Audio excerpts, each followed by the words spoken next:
Today we're taking a look at these NBA matches, which are happening on Saturday, May 6, 2023, and giving you our team and total picks for today. Welcome back to High Stakes. Before we dive into our video, don't forget to subscribe and to push the notification bell so you don't miss any of our videos. Also check out our Patreon if you want access to our premium picks.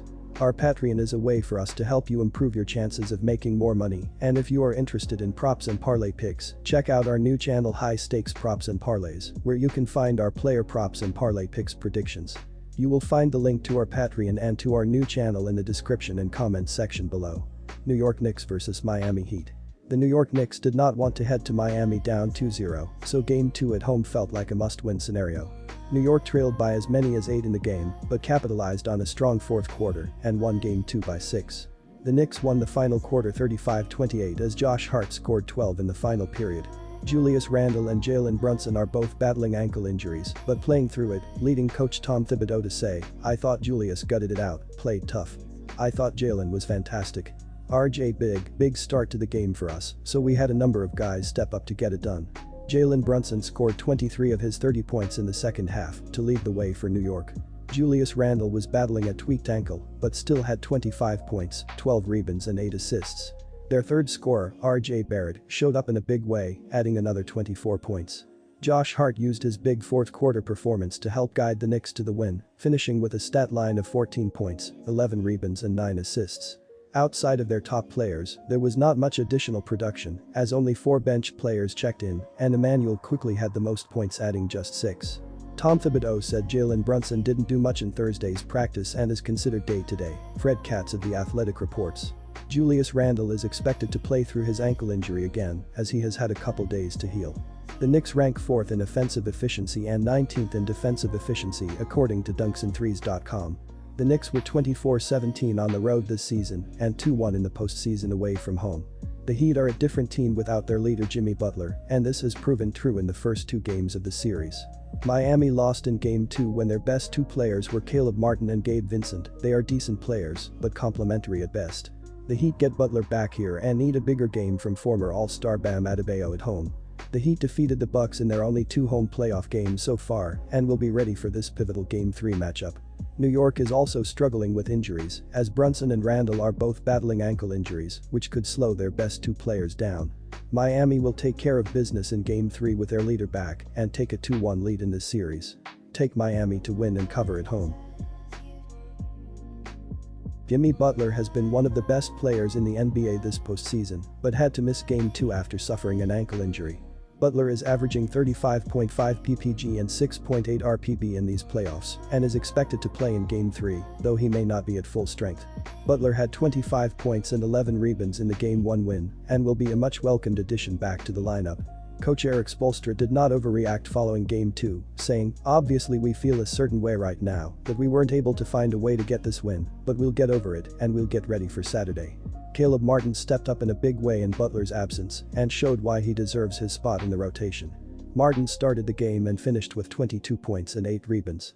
Gabe Vincent also had a strong showing, scoring 21 points and knocking down 4 threes from the point guard position. Vincent continues to impress as the guard has taken the starting spot from Kyle Lowry in his 3rd season. Max Strus added 17 points and Bam Adebayo chipped in 15 points and 8 rebounds. Duncan Robinson came off the bench to hit 3 threes and finished with 9 points. Jimmy Butler is expected to play in Game 3. Miami has been hit by injuries as Tyler Herro and Victor Oladipo are both out for the entire postseason. Miami ranks 25th in offensive efficiency and 8th in defensive efficiency. The Heat were 27-14 at home this season and 2-0 in Miami in the playoffs. The best 3 players in this game are battling ankle injuries. Butler, Brunson, and Randle are all expected to play, but will not be at 100% for this matchup, which will lower the overall scoring total. New York has been cashing unders all postseason. They have gone under the total in 6 of their 7 playoff games so far.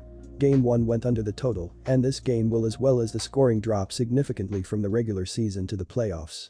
The Heat rank 29th in the NBA in pace of play, and the Knicks are 26th, showing both teams want to play slow even when they are playing well. Expect a low-scoring playoff battle in this one. Take the under. Golden State Warriors vs Los Angeles Lakers. Steph Curry may have carried this Warriors team to round 2 with that 50-point effort in Game 7 last round, but it's been the Klay Thompson show for Golden State in round 2. Thompson went 8 for 11 from 3 in the 127-100 win in Game 2, as he's now 14 for 27, 51.8% from distance in this series. All 4 of the other starters managed to score at least 11 points as well, with the Game 2 wrinkle of inserting Jamachal Green into the starting spot paying off with 15 points. If the Warriors can get 3 more games under that same blueprint, where Curry becomes a facilitator, he had 12 assists in Game 2, then we will see the defending champs in the conference finals once again. Yet, the monster under the bed for Golden State these next few days is that awful record away from home this year. 2 road wins in the highest leverage road games of the season, last round, is going to make some forget about some of those duds, but it won't take many mistakes going up against the likes of LeBron and Anthony Davis to make those ugly Golden State road losses a reality over these next few days. The Lakers will be the first ones to tell you it makes no difference if you lose by 1 or 27 in the playoffs, a loss is a loss, and you can't have more than 3 of them against the same team. LA's got 2 more to play with still in this series, and they've still yet to play a home game. The Lakers are 27-18 SU at home this year, and when they are home favorites, that SU record improves to 17-9 SU. It's also been a full day for this coaching staff to peek at the film to see what exactly Jamachal Green's time on the floor helped the Warriors execute and how to prevent it. The fact that Golden State was already forced to show their hand a bit in making that lineup change, illness or not, could help the Lakers in the long run, because how many more cards can the Warriors play? If LA can figure out how to fix what ailed them in Game 2 regarding that Warriors lineup, then we likely will be talking about the Lakers adding another win to that record at home and as home favorites. The problem for the Lakers isn't just Golden State's different rotation though, as the Warriors, who are the younger team in this series, have taken a page out of Sacramento's playbook and are looking to run those old Laker legs into the ground. LA continues to give up a huge edge in 3-pointers, both in threes attempted and the likelihood of threes made given the talent on both sides, and the quicker Golden State plays to get more possessions, the more likely that edge in threes ends up being a simple math equation that's always going to favor Golden State. And that's not even dealing with the variable of the Lakers veterans losing steam and seeing a drop-off in play as well. Yes, the Lakers are a great team at home, but the new Warriors lineup managed to hang a 1.223 defensive efficiency rating on this Lakers team, and it may take more than this quick turnaround for LA to find a solution. Considering the Lakers were minus 45 points from 3 in Game 1 and minus 33 points from 3 in Game 2, the simple fact that 3 is greater than 2 is going to swallow the Lakers whole if they don't find an answer soon. That's just too big of a disparity for LA to make up on the hopes that their own 3-pointers start dropping. So until the Lakers show me some concrete evidence of making the correct adjustments themselves, I've got to take the points with this Warriors team, while Klay Thompson seemingly is on a heater. The idea that I already know that this Golden State team is going to take and make far more threes than LA will, and it's the Warriors catching points, I'll take my chances some of the best 3-point shooters of all time, Curry, Thompson, do enough to at least get this game down to the final possession. Our team pick is Golden State plus 3.5 points. Sacramento head coach Mike Brown was adamant that his young Kings team run every chance they got against the older Warriors to try and drain their gas tank.